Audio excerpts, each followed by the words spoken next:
আসসালামু আলাইকুম viewers, Ayesha's cooking শোতে আপনাদেরকে স্বাগতম জানাচ্ছি। আজকে আমি আপনাদের সাথে একটি ছোট্ট ভিডিও শেয়ার করব। সেই ভিডিওটি হচ্ছে পাকা আম মাখানো। এই বছরের প্রথম, এখনো আম পাকেনি, কিন্তু কিছু আম আমার হাজবেন্ড নিয়ে আসছে। সেটা মেখে খাবো আমরা। তো ভাবলাম আপনাদের সাথেও শেয়ার করি। আশা করছি আজকের ভিডিও ভালো লাগবে। ভালো লাগলে লাইক, কমেন্ট, শেয়ার করে দিবেন। তো ভিউয়ার্স, আমি পাকা আমগুলো কেটে নিয়েছি। আপনারা আপনাদের মতো করে কেটে নেবেন। তো আমের ভিতরে আমি পিঙ্ক সল্ট দিচ্ছি।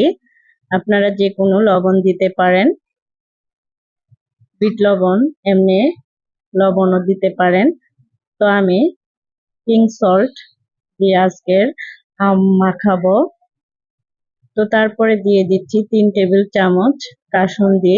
এই কাসুন্দি আপনারা বড় বড় শপে পাবেন, ওখান থেকে কিনে নেবেন।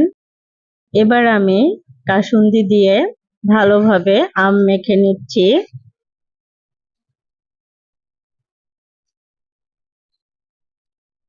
আমি কিছুক্ষণ এভাবে মেখে নিব। তারপরে আরেকটু উপকরণ দিব।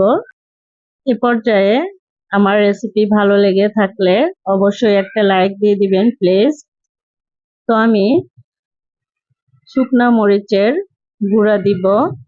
আমি শুকনা মরিচ ভেজে তারপরে গুঁড়া করে নিয়েছি, আধা ভাঙা করে নিয়েছি, সেটা এখন দিয়ে দিব। আমি সামান্য পরিমাণে দিব, বেশি দিব না, কারণ আমার বেবিরা খাবে। পাকা আমি বেশি ঝাল ভালো লাগে না, সেজন্য আমি বেশি দিচ্ছি না, অল্প সামান্য পরিমাণে দিচ্ছি। আপনারা যদি ঝাল বেশি খান তাহলে বেশি পরিমাণে দিয়ে নেবেন। চিলি ফ্লেক্স দেওয়ার পরে আবারও ভালোভাবে মেখে নিচ্ছি। তো ভিউয়ার্স, আমার আম মাখানো কমপ্লিট। এবার এবার আমি এই আম টেস্ট করে দেখব। মাশাআল্লাহ, অনেক মজা।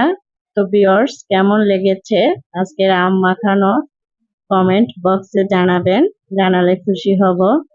আসসালামু আলাইকুম, আল্লাহ হাফেজ।